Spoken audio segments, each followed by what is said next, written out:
जल निरूपण। जल महाभूत है, उसकी उत्पत्ति तैत्तिरीय उपनिषद के अनुसार अग्नि से हुई है। जैसे हम लौकिक दृष्टांतों में देखते हैं कि अग्नि ही जब सृष्टि की उत्पत्ति हुई थी, इस पृथ्वी के ऊपर जल की उत्पत्ति हुई थी, उससे पहले हाइड्रोजन और ऑक्सीजन गैसीय अवस्था में थे। अग्नि पृथ्वी पर बहुत ज़्यादा हीट की उपस्थिति के कारण वो दोनों हाइड्रोजन और ऑक्सीजन मिलकर H2O का निर्माण होता है। इस प्रकार पृथ्वी पर जल की उत्पत्ति होती है। इस प्रकार हम समझ सकते हैं कि अग्नि महाभूत के द्वारा ही जल महाभूत की उत्पत्ति हुई है। और जैसे बर्फ होती है, वो अग्नि हीट पाकर ही पिघलती है, यानी द्रवता को प्राप्त होती है। इस प्रकार हम देखते हैं कि अग्नि के बिना द्रवता नहीं होती। फिर जो जल महाभूत है उसमें कौन सा सत्व आदि गुण मिलता है, तो जल महाभूत है उसमें सत्व और तमोगुण बहुल होता है। प्रशस्त पादभाष्य के अनुसार जल महाभूत में 14 गुण पाए जाते हैं। जो 14 गुण इस प्रकार है: संख्या, परिणाम, पृथकत्व, संयोग, विभाग, ये 5 उभय गुण हैं। उसके बाद परत्व, अपरत्व और संस्कार, ये हमने वायु में पढ़े थे। और स्पर्श भी वायु का गुण, और रूप हमने अग्नि का गुण पढ़ा था उस दौरान, और द्रवत्व। उसके बाद जो स्पेसिफिक जल महाभूत के गुण हैं: रस, स्नेह और गुरुत्व। तो कुल मिलाकर 14 प्रशस्त पादभाष्य के अनुसार जल महाभूत के गुण पाए जाते हैं। फिर जल महाभूत की परिभाषा क्या है, या फिर उसका थोड़ा डिस्क्रिप्शन, वर्णन क्या है। जल नित्य द्रव्य है जिसमें रूप, रस, स्पर्श विशेषताएं पाई जाती है। तो रूप पाए जाने के कारण हम जल को देख सकते हैं, रस पाए जाने के कारण इसका स्वाद भी लिया जा सकता है, और स्पर्श के कारण हम इसे छू भी सकते हैं। इसका अगर रूप की बात करें तो जो जल महाभूत है उसके लिए बताया है कि उसका वर्ण रूप शुक्ल होता है, रस की बात करें तो मधुर होता है, और स्पर्श है वो शीतल होता है। यदि उसमें किसी अन्य वर्ण की प्रतीति होती है शुक्ल वर्ण के अलावा, तो उसे अशुद्ध मानना चाहिए, वो शुद्ध नहीं है। मधुर रस के अलावा और कुछ रस की प्रतीति होती है तो उसे भी हमें यह मानना चाहिए कि कोई अन्य रस है। इसी प्रकार स्पर्श शीतल के अलावा अन्य स्पर्श प्रतीत होता हो तो उसे निश्चय किसी न किसी रूप में अग्नि का संयोग है।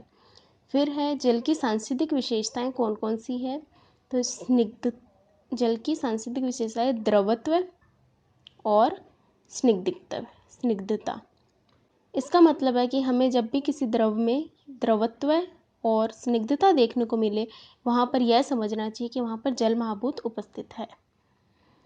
फिर उसके बाद है कि जल महाभूत के कारण शरीर में कौन कौन से महाभूतात्मक भाव पाए जाते हैं। तो जल महाभूत है उसका अर्थ होता है रस, तो शरीर के अंदर जो रसनेंद्रिय या जिह्वा पाई जाती है वो जल महाभूतात्मक भाव है। और जितनी भी द्रव चीज़ें हैं जैसे पसीना, स्वेद, क्लेद, वसा, रक्त, रस, शुक्र, मूत्र, द्रव पदार्थ, गुरुता, शीत, स्नेह और शिथिलता, ये सब जल महाभूत के कारण शरीर में उत्पन्न होते हैं।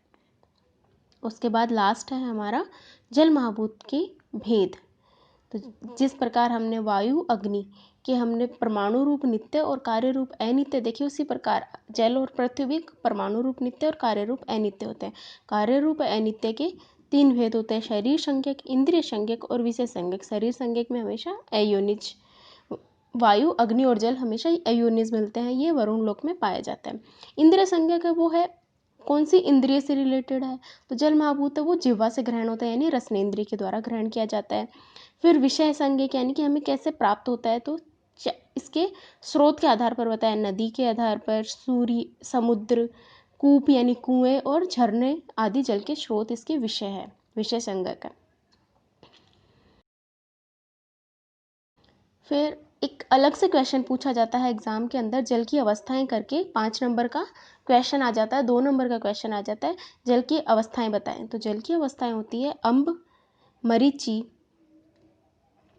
और मर और अप। अम्ब, मरीचि, मर और अप, इनको आप इस तरीके से याद रखेंगे। हम दूर से, जैसे सूर्य है, सूर्य के पास से होते हुए हम पृथ्वी तक आएंगे, तो सूर्यमंडल से ऊपर आकाश के ऊपरी भाग में जो जल मिलता है, यानी यहाँ पर ये मान लो सूर्यमंडल है, इसके ऊपरी भाग में जो जल मिलता है ये है अम्ब। ये किस फॉर्म में मिलता है, हमें पता है सूर्य के ऊपर हाइड्रोजन और हीलियम गैसें मिलती है, तो ये समझ सकते हैं कि यहाँ पर हाइड्रोजन गैस मिल रही है हमें। तो जो साइंटिस्ट, आधुनिक साइंटिस्ट है, उन्होंने इसे हाइड्रोजन सिद्ध किया है। यानी कि परमेष्टि मंडल में, सूर्य मंडल से ऊपर परमेष्टि मंडल में जो हमें जल मिलता है वो अम्ब नाम से जाना जाता है, अम्ब अवस्था है जल की, और आधुनिक वैज्ञानिकों ने उसे हाइड्रोजन सिद्ध किया है। और परमेष्टि मंडल को ज्योतिर्मय सृष्टिकर्ता परमात्मा का निवास भी कहा गया है। उसके बाद हम थोड़ा पास में आते हैं पृथ्वी के, तो मरीचि, मरीचि जल की मरीचि अवस्था पाई जाती है, यानी सूर्य किरणों से प्रभावित सूर्यमंडल और पृथ्वी के बीच, ये सूर्यमंडल था, ये सूर्य और ये पृथ्वी, ये सूर्यमंडल था। अब सूर्यमंडल और पृथ्वी के बीच यहाँ पर जो मिलता है वो मरीचि अवस्था मिलती है। इसे मॉडर्न साइंटिस्ट ने ऑक्सीजन सिद्ध की है। तो इसको ये जो मिलता है मरीचि जल की अवस्था मिलती है, इसको सूर्य के चारों ओर दिशाओं में चतुर्दिक माला की भांति रहता है, माला की भांति पाया जाता है। इसलिए भगवान सूर्य का नाम मरीचि भी होता है, इसलिए इसका नाम मरीचि भी कहा गया है। ये आग्नेय सोमत्व है। तो मॉडर्न ने इसे ऑक्सीजन सिद्ध किया है। उसके बाद हम थोड़ा और पृथ्वी के पास जाएंगे, तो सूर्य, पृथ्वी, ये हमारा परमेष्टि मंडल या सूर्यमंडल, यहाँ पर हमने हाइड्रोजन प्राप्त किया था, फिर हमने ऑक्सीजन। अब मर अवस्था है, मर जो अवस्था है उसको बताया पृथ्वी पर जो जल मिलता है हमें, पृथ्वी के ऊपर जैसे नदी के अंदर, समुद्र के अंदर जो जल मिलता है वो मर है। तो एक तरीके से जो परमेष्टि, जो हमने अम्ब अवस्था पढ़ी, मरीचि अवस्था पढ़ी, दोनों को मिलाकर जो है मर अवस्था बनी, यानी H2O बना है।